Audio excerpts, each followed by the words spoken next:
Buongiorno da Sicilia 24, questi titoli del nostro telegiornale. Allerta rossa oggi su Catania, Messina e versante orientale dell'isola, pioggia, mareggiata e raffiche di vento con centinaia di interventi dei vigili del fuoco, un ferito a Caltanissetta, in difficoltà alle Eolie, danni ad Agrigento. In una domenica di maggio dal sapore autunnale si spopola il centro a Catania, tanti i turisti delusi che speravano in sole e mare. L'Etna si fa sentire con forti boati e ricaduta di cenere, lavica su Adrano e Biancavilla, strade, tetti e balconi anneriti dalla coltre nera. L'aeroporto Fontanarossa di Catania sospende le operazioni di volo fino al ripristino delle condizioni di sicurezza. Una settimana al voto per le amministrative in quasi 130 comuni siciliani, Catania, Siracusa, Trapani e Ragusa, i capoluoghi coinvolti. Da domani comincia la discesa dei big della politica a sostegno dei candidati. La celebrazione della messa ritorna alle modalità pre-Covid. La Conferenza Episcopale Italiana allenta le restrizioni. In chiesa si rivede il tradizionale scambio del segno di pace. Calcio, dopo la delusione per il mancato accesso in zona playoff, il Palermo adesso pensa al futuro. I tifosi chiedono una squadra in grado di lottare per la promozione. Nella pallavolo la Saturnia AC Castello si gioca la promozione in A2 maschile a Casarano.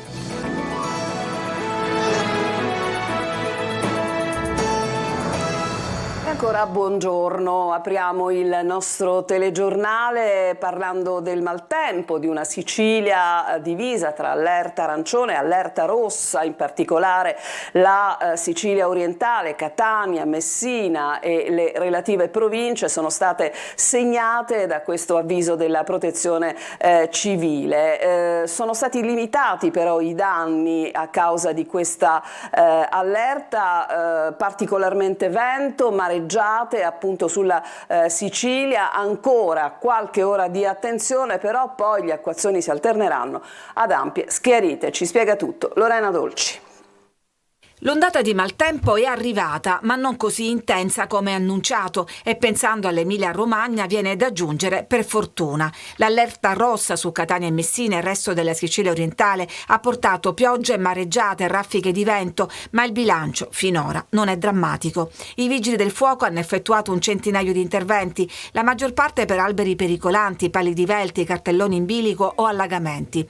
A Caltanissetta il forte vento ha fatto staccare la lamiera di un lucernario del cantiere del Palazzo di Giustizia. La lamiera ha colpito un ragazzo di 29 anni che stava camminando, ferendolo d'un braccio. Qui siamo ad Agrigento. Il vento ha sconvolto le piazzette di fronte allo stadio Esseneto di Agrigento, normalmente frequentata da bambini ed anziani. Situazione più critica alle isole Eolie, flagellate da una forte mareggiata. I siti più colpiti sono le aree portuali, dove le onde hanno scardinato la pavimentazione, come nel caso di Sottomonastero a Lipari. A Vulcano è stato distrutto il cantiere per la realizzazione del nuovo approdo per gli aliscafi. Le migliorate condizioni del mare consentono qualche collegamento da e per Lipari, Vulcano e Salina. Impossibile invece raggiungere le altre isole che restano isolate. Questo è il porto di Tremestieri a Messina, rimasto chiuso alcune ore per le condizioni meteo, con i mezzi pesanti dirottati sulla rada San Francesco. L'allerta meteo sulla Sicilia resta fino alle ore 24, codice rosso sui versanti orientali, arancione nel resto dell'isola. Attualmente abbiamo un minimo depressionario che è sullo Ionio e quindi a ridosso della costa orientale, ed è quello che sta determinando l'instabilità di oggi. Fortunatamente non così intensa come era stata prevista, perché piano piano, siccome si sta spostando verso est, tenderà a mollare della presa nella giornata odierna sulla nostra regione. Questo non vuol dire che da domani ritornerà il sole a 360 gradi, però incominceremo ad avere al mattino ampi sprazzi di sereno, che però nel pomeriggio saranno accompagnati da instabilità atmosferica pomeridiana con temporali anche localmente intense sui rilievi delle aree interne, ma comunque che abbracceranno buona parte della nostra regione. Un quadro di instabilità generale che costringe gli stessi meteorologi a aggiornare continuamente le previsioni. È proprio a causa di questa ondata di maltempo, di questo maggio certamente anomalo, oggi è stata una domenica deludente per i cittadini catanesi, ma anche ovviamente per i tanti turisti che puntavano ad una domenica invece tutta all'insegna di mare e di sole. In centro a Catania è andata per noi a assaggiare questi umori Emanuela Corsi. Dagli ombrelloni agli ombrelli. In questa domenica di fine maggio la centralissima via Etnea di Catania si presenta così: una distesa di ombrelli sotto i quali cittadini e turisti coperti da piumini e impermeabili si riparano dalla pioggia. L'allerta rossa diramata ieri sera dalla Protezione Civile ha reso la città quasi deserta. In centro si incontrano per lo più turisti che hanno dovuto rivedere i loro piani a causa delle condizioni meteorologiche avverse. Questo tempo mi ha rovinato tutta la vacanza. Con le mie amiche, un mio amico è di Mineo, doveva venire oggi ma è tutto allagato. Today we have no idea yet. We go to a restaurant and then. È strano perché da molto tempo ho trovato le date per venire in Italia e tutta la gente dicono che è veramente bene di essere qui in maggio e finalmente c'è pioggia, ma mi piace molto l'Italia e la ragione perché sono qui. Ve l'aspettavate questo tempo? No. Volevate l'estate? Speravamo.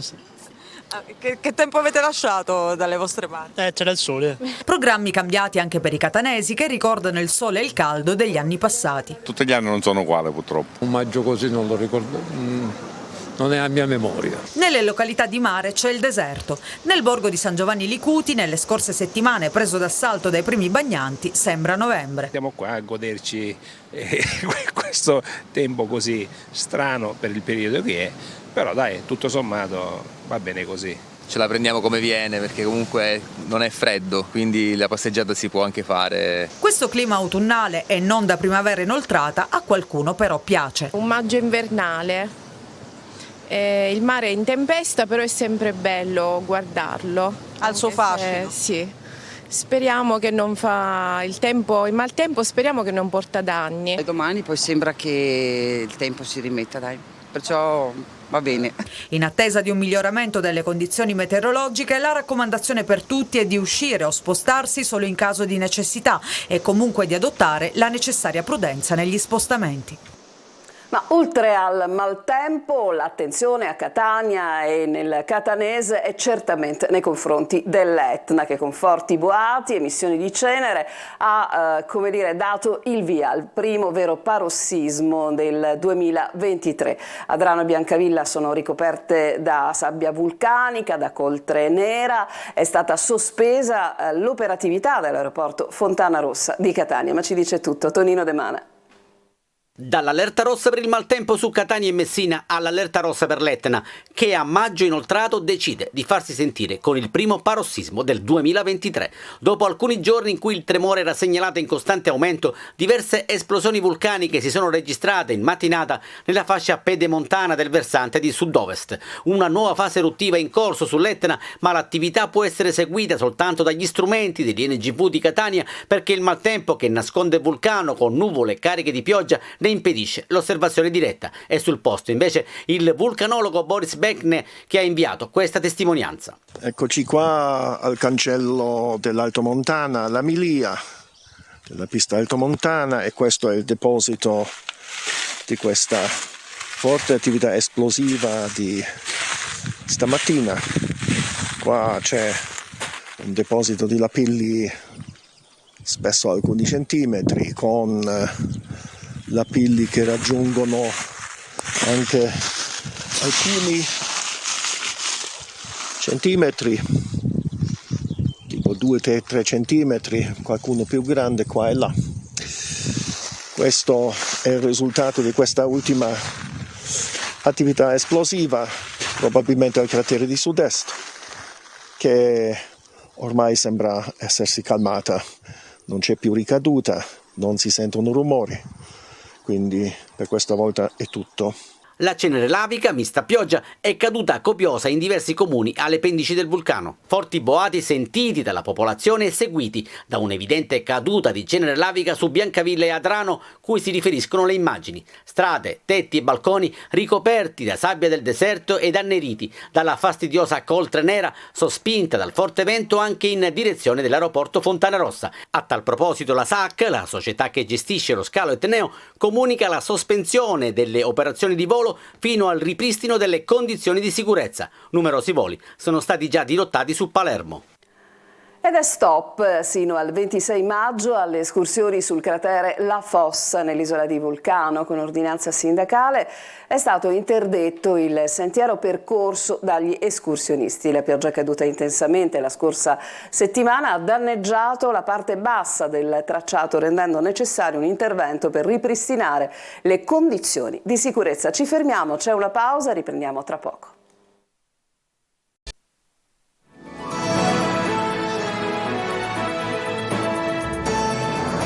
Seconda parte di Sicilia 24, manca una settimana alle elezioni amministrative e solo 5 giorni di campagna elettorale prima della chiamata alle urne per eleggere sindaco e consiglio comunale. Parliamo in Sicilia di poco meno di 130 comuni, tra i quali ci sono 4 capoluoghi di provincia. Intanto da domani comincia la discesa dei big della politica nazionale, appunto in Sicilia. Mallio Viola. Ultima settimana di campagna elettorale in Sicilia in vista delle elezioni del 28 e 29 maggio che vedranno al voto quasi 130 comuni. La Sicilia infatti vota con un ritardo di 2 settimane rispetto al resto del paese che invece nelle stesse date vedrà i ballottaggi delle amministrative. 4 i capoluoghi di provincia, a cominciare da Catania ma seguito da Ragusa, Siracusa e Trapani, 15 nel complesso i comuni maggiori chiamati alle urne.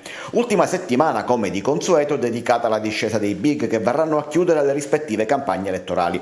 Per sostenere Enrico Trantino, candidato sindaco venerdì 26 maggio a Catania, l'ultima disponibile prima del silenzio elettorale dell'apertura dei seggi, arriva sia la premier Giorgia Meloni che il leghista Matteo Salvini e il coordinatore di Forza Italia Antonio Tajani. Questo giusto per far capire quanto pesi Catania anche a livello nazionale nella tornata di elezioni. A proposito di Salvini, il vice premier e ministro delle infrastrutture e dei trasporti sarà in Sicilia per incontri istituzionali già da domani. Prima tappa, lunedì 22 maggio, a Catania per l'avvio dei lavori del quarto lotto del nuovo itinerario Catania-Ragusa. Nella stessa giornata sarà la presentazione delle liste dei candidati di Prima l'Italia. A seguire ad Agrigento, ospite di un convegno organizzato da Confcommercio in tema di infrastrutture e turismo. Altra tappa a Licata per un incontro in piazza con i cittadini per la presentazione della lista Lega Salvini Premier. Martedì 23 maggio infine è previsto un incontro con la stampa a Siracusa e la presentazione della lista dei candidati di Prima l'Italia. Nello stesso giorno c'era annunciata la presenza di Giorgia Meloni per le manifestazioni in ricordo di Falcone, ma non è confermata. Da qui alla fine della campagna elettorale ci saranno anche altri big della politica nazionale in Sicilia. In Casa Dem si sta lavorando per una seconda presenza catanese della segretaria Elis Klein. Ancora non si è però stabilita una data. Prima del voto si terrà comunque un evento con l'ex ministro del Sud Giuseppe Provenzano. In zona 5 Stelle stanno lavorando al comizio dell'ex premier Giuseppe Conte, chiamato a parlare in una città dove il reddito di cittadinanza, proprio prossimo alla rimodulazione, ha toccato i tassi più alti di adesione. Anche il leader di Sud Chiama Nord, Cateno De Luca, sta pensando a una prossima tappa a sostegno del candidato sindaco Gabriele Savoca.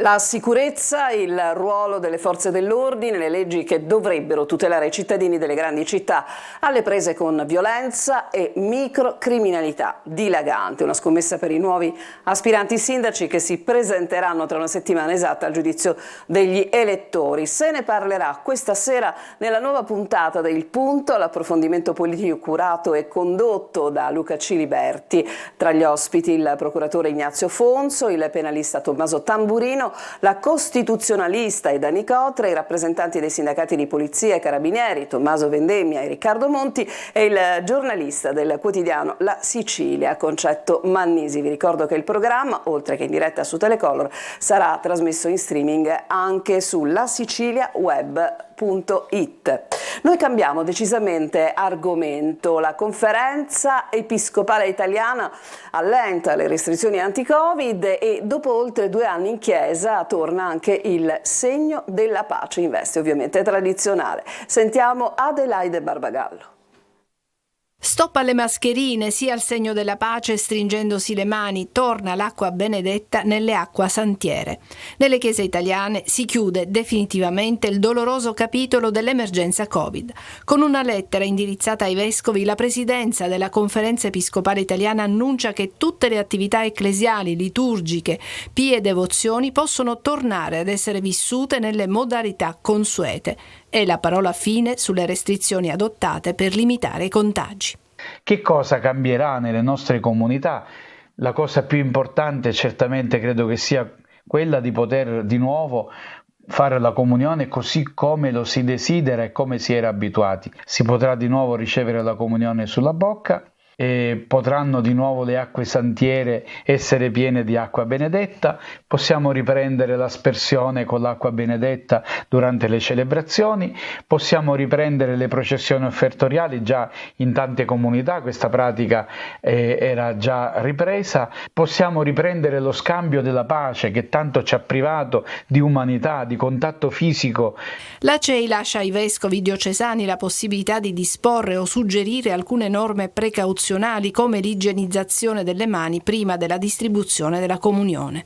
Giro di vite, infine, alle celebrazioni via web. Nei mesi bui della pandemia sono state la sola possibilità per vivere l'Eucaristia, anche con la comunione spirituale, ma c'è il rischio che vengano considerate un surrogato alla celebrazione in presenza e dunque viene raccomandato di limitarle. Ecco, tutto questo davvero ci fa gioire, ci fa dire grazie al Signore di questi momenti difficili che abbiamo vissuto, ma non possiamo dimenticare.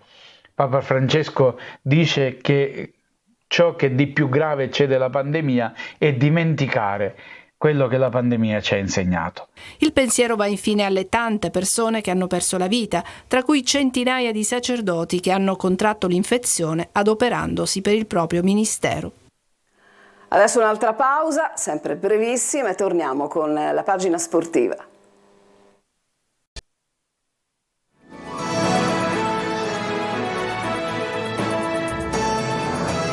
Ultima parte del nostro telegiornale. Dopo la delusione per il mancato accesso in zona play-off a Palermo, adesso ci si interroga sul futuro. I tifosi chiedono una squadra per la promozione, in bilico adesso la posizione di Corini. Ma sentiamo Marco Gullà. Al triplice fischio di Palermo-Brescia i tifosi rosanero dalla curva hanno intonato un coro: meritiamo di più.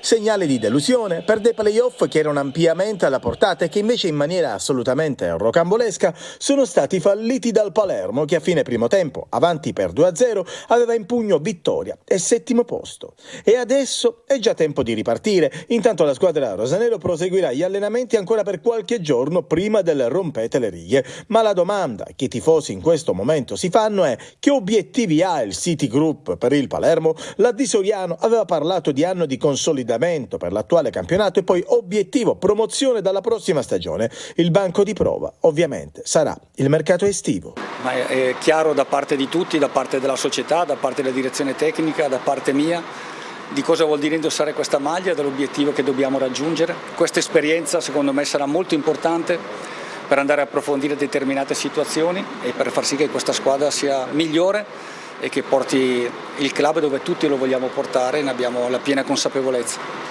Ma uno dei nodi del nuovo Palermo sarà proprio quello relativo alla figura dell'allenatore. Al momento non filtrano novità sul futuro di Corini, ma il City Group sta già facendo le sue valutazioni ed entro inizio giugno ci saranno sicuramente delle schiarite. E poi c'è da riscrivere il futuro di Matteo Brunori. Il bomber rosanero dovrebbe firmare il rinnovo e nonostante le sirene di mercato, che sicuramente suoneranno, resterà comunque al Palermo. Ci saranno invece molti calciatori con la valigia in mano, ma tutto ovviamente dipende dai programmi e dagli obiettivi che il City Group vorrà fissare per la prossima stagione.